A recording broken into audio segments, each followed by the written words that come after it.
تو پیغام دے رہے ہیں ہواؤں کو اور اللہ کے فرشتوں کو.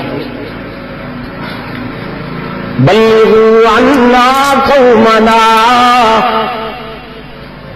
بلغوا عنا قومنا.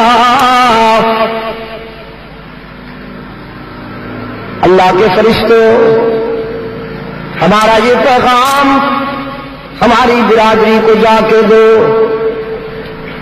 ہمارے دینی بھائیوں تک ہمارا یہ پیغام پہنچاؤ اور ہمارے آقا کو بھی یہ پیغام پہنچاؤ. انا لقینا ربنا، ہم نے یہاں بیر معونہ پر اپنے رب سے ملاقات کی، اپنے رب سے ملاقات کی.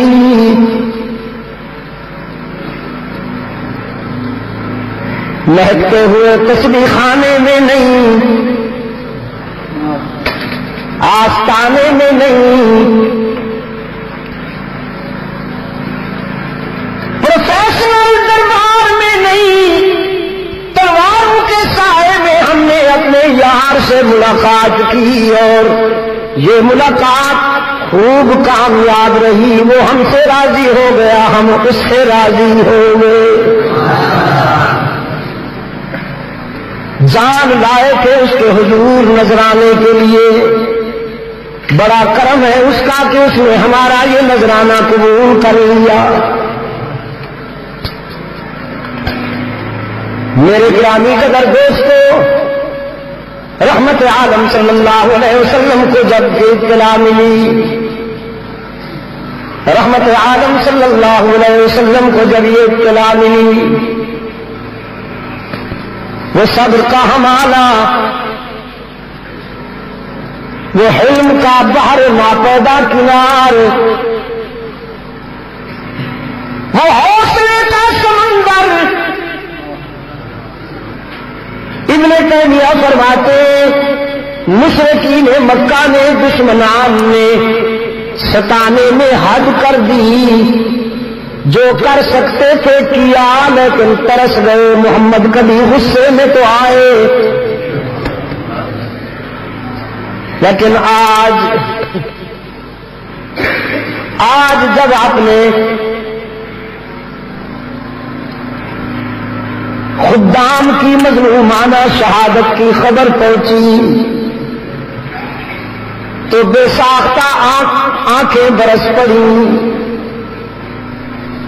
اس قدر بے چین ہوئے ہیں رحمت عالم صلی اللہ علیہ وسلم کہ نماز فجر میں رکوع کے بعد سجدہ میں جانے سے پہلے ہاتھ اٹھا لیتے ہیں. اللہم اسجد وطاعتک علی مضر، اللہم اجعل علیہم سنین کسنین یوسف، اللہم دمر دیارہم، اللہم فرق جمعہم.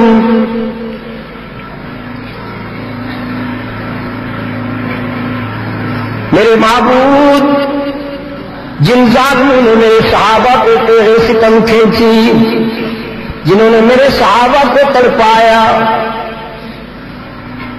الہ العالمین تو ہمیشہ کے لیے ان کے لبوں سے مسکراہٹیں چھین لے، ان پر کنعانی قحط نازل فرما.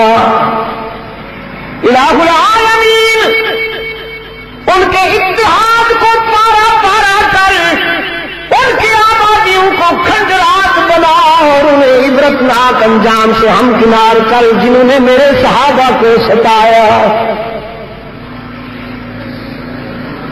یہ وہی رحمت عالم ہے جس کی راہوں میں کانٹے بچھے تو بد دعا نہ کی،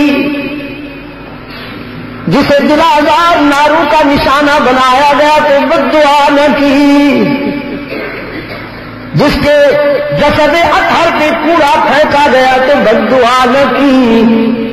آج اپنے صحابہ کی مظلومیت کی کہانی سن کر اتنے بے چین ہوئے کہ ظالموں کے لیے بد دعا کی، تو پھر ثابت ہوا نا کوئی رحمت عالم کی ذات کو نشانہ بنائے، کوئی رحمت عالم کا دل دکھائے، کوئی رحمت عالم کے جسد اطہر کو پہنچتا رحمت عالم کو جتنا صحابہ پر تنقید کرنے والوں، صحابہ پر نشتر چلانے والوں، صحابہ کو زخمی کرنے والوں پر رحمت عالم ناراض ہوتے ہیں، جتنا اپنے صحابہ کے معاملے میں اللہ کا رسول حساس ہے، شاید اتنا اپنی ذات کے لیے